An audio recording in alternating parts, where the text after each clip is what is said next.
Finally, step 5. You must be absolutely dedicated to fighting other bitches to the death. Oh, is that why? Nia seems to realize why the Seven Nation Army lady was so mad at her and like angry all the time. Yeah. Oh, well, I guess I don't have anyone for bitches to steal, so No, here Nia says the word bitches like she's never said the word bitches before. I will give you my most favorite and cherished tool for this end. Nia, my mother gave me this, and I will give it to you now. She pulls out a butterfly knife. Is that a knife? Yes, it is. You will use this to cut a bitch if she tries to steal your man. Oh, Mom, where did you grow up? Is it relevant? No, just kind of curious. I mean, where you used the butterfly knife. Yeah, I'm from Clash City. Oh, Clash City. I do not like to talk about my past. That sounds neat though, Mom. It is soaked in the blood of my enemy's daughter. Oh, I'd rather try to be a hero. Huh, that is good. That is very, very good. She actually starts to give you a hug. Like, it's a very stiff hug. Oh, no, Nia likes hugs. Yes, I am glad that I was able to raise you away from the mean streets of Clash City where I had to cut many bitches. I don't think I'm gonna have to cut bitches here, Mom. Shh. You might have to cut at least one. Oh. There. Okay. Just prepare yourself. If you prepare to die, then you can kill anybody, Nia. Anybody at all. Nia's just enjoying the hug because she doesn't often get hugs from her mom, and she just enjoy the moment. Just make sure to go for an artery so that they can bleed out when they try to run. Mom, I don't need to kill anyone. Shh. Not yet, but soon, dear. Soon you will. Valentine's Day is approaching. What? You know what they say about Valentine's Day? What did they say about Valentine's Day? Makes the heart beat fast, Nia. You know what happens when the heart beats fast, Nia? You cut people. That's right. The blood runs out faster. There. Shh. Mom, this is getting kind of weird. Yes, I know. She's just petting your head. What happens if I, marry an alien? Dear, you can't marry an Earth boy. I forbid it. Oh, not an Earth boy, like an alien. She stops petting your head. What do you mean by that? Yeah. Are you off your medication again, daughter? I should take more of my meds. Yes. She goes back to petting your head. Okay. Yes, you should. You are never going to get a man if you're crazy, Nia. If you start talking about aliens, they'll run away. Like you had a face covered in snot and boogers. That's the way that they'll look at you. If you talk about aliens or ghosts or vampires, they'll point at you and say, look at the weird girl with the snotty boogery face. They'll throw mud balls at you. Nia sort of dazes out because this is probably something that has happened to her in the past. Yeah, I know, Mom.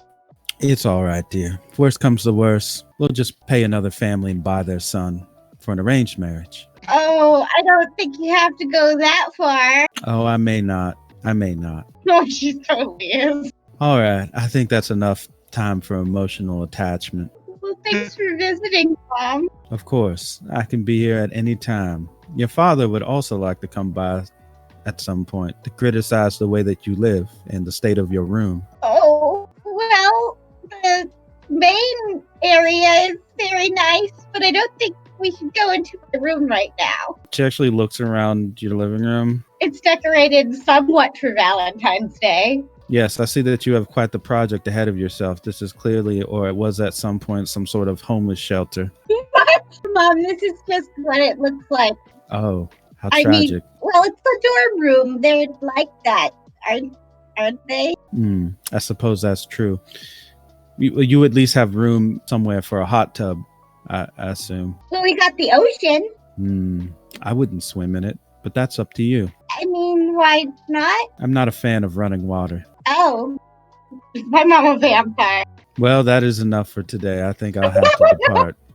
Okay, I love you, Mom. I love you too, dear daughter. Do not forget to reproduce. I will look for a boyfriend. Very good.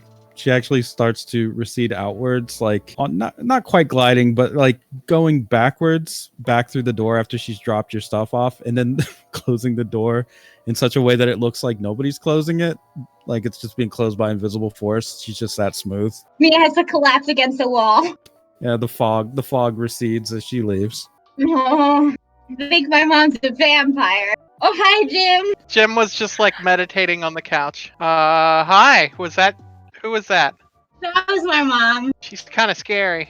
Oh, yeah, like mega scary, right? Oh, in Jim's like weird psychosis, what does Nia's mom look like? I guess like a lich or like the dead glides in and then seizes with these like long claws and then seizes Nia and is like just dead faced, like whispering into her ear and then glides backwards. Do we need to slay your mom?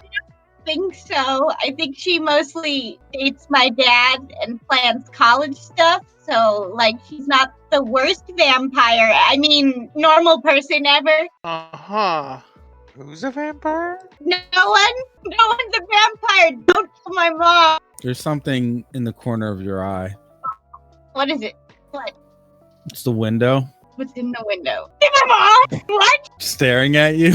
Mom, no, why? She was like, this isn't a homeless shelter, is it? And then Jim is there. Yeah, I mean, a little bit. What is she doing? What is she doing? What do you want? She's gone. Okay. Mia's confused. I don't think it's good to talk about my mom when she isn't here. She, like, hears you. She knows everything, guys. So she's a vampire? I mean, I don't know. Like She's some a sort of very lich. What does A that lich? make you then? I don't know. Mia, like, phases out. She has no idea what that means for her. She's fine. She's normal. With that out of the way, you were just decorating your room, decorating your seat. You have your stuff now from your house. We have Nia's kind of out of the way. Let's go over Simone's. Let's see. You sent a report to Kev as well. Seems to be straightforward. Yeah, all the stuff about Halloween Jack, Astro World, Seven Nation Army.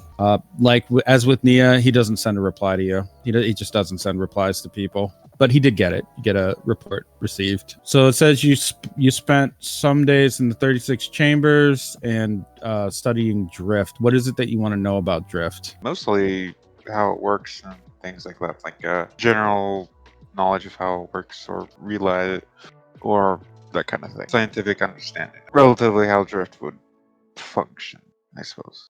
Okay. If you ask Riza Giza about the science of drift, he will likely give you some sort of explanation. Ah, you wish to know about drift. Very good. You see, there are certain fundamental forces in the universe. You understand them, of course.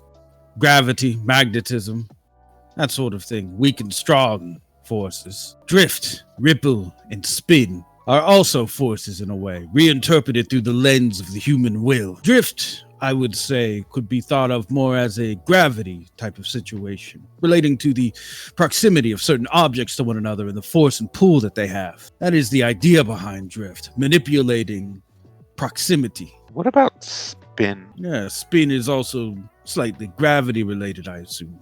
In a way, most certainly. Although it has more to do with the idea and understanding of how the ripples of energy and life move through things, and a bit like electromagnetism, I think, but not quite.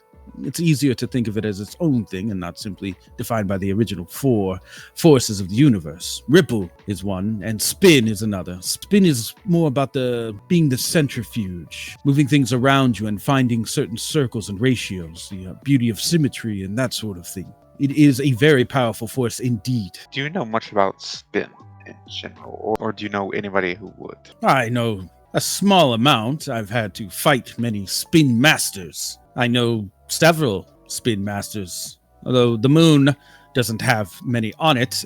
There are at least two that I can think of in Clash City. Would you like to get in touch with them? Yes, I would. All right, but I must tell you, learning one of these sacred arts is about more than just acquiring power. It changes you fundamentally to be able to do these things. Of course, as stands similarly do the same, so I can't imagine this would too. Well, then let me ask you, what exactly is your interest in spin, or any of these arts for that matter? It's more of a fundamental of understanding them, how they work, and how they work in conjunction with the rest of the universe and the body.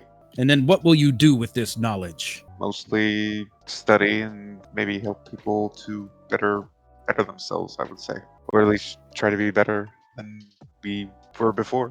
He stares at you for a moment.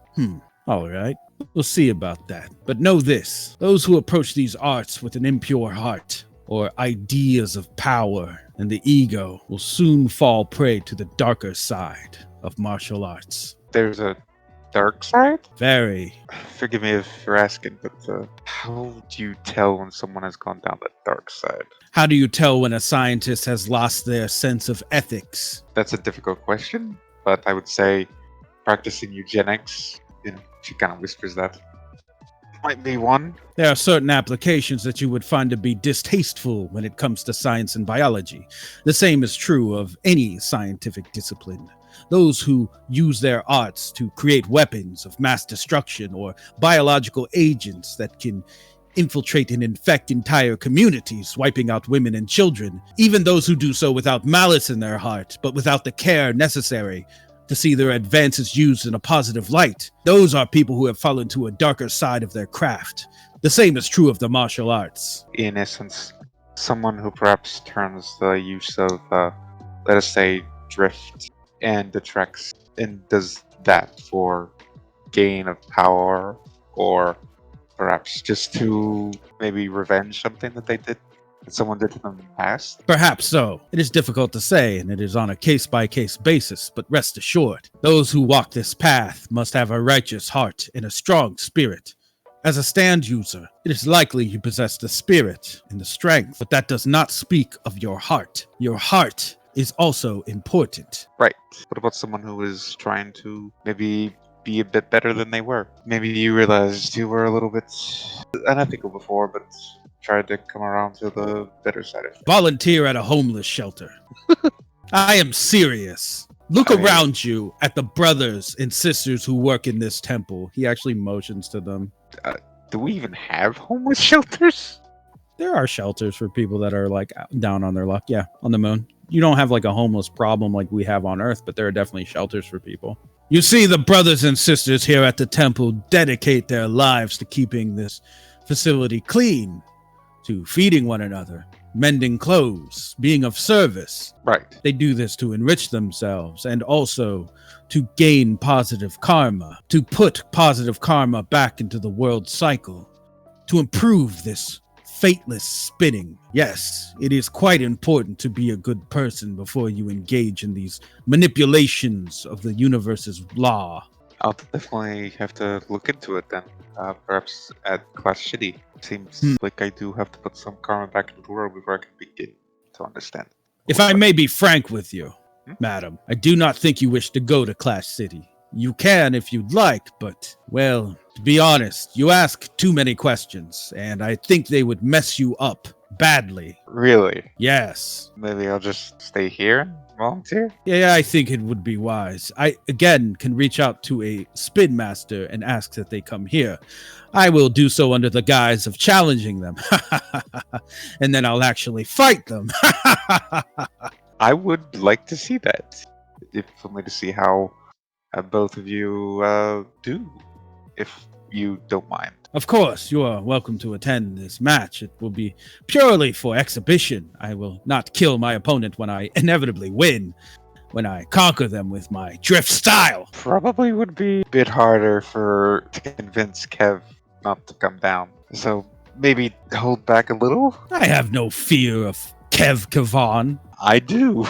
Again, another reason you should not go to Clash City. Clash City is where Kev Kavan comes from. I know him from there. That kind of makes one to go more? If you fear Kev, you fear Clash City itself. Perhaps, but isn't part of learning to overcome your fear? You may be afraid of the tiger and wish to conquer that, but by no means should you simply throw yourself into its jaws, hoping that your bravery will keep its fangs out of your skull. Fair. Tiger strike! He actually puts his hands out and puts two fingers on the top of your head. He doesn't actually pierce down or anything. She looks at the hand. Meow! It is just that easy. I see. He pulls his hand back and then puts it back into the sleeve of his robe. That was a test. What kind of test? Tigers don't meow. I don't know. I mean...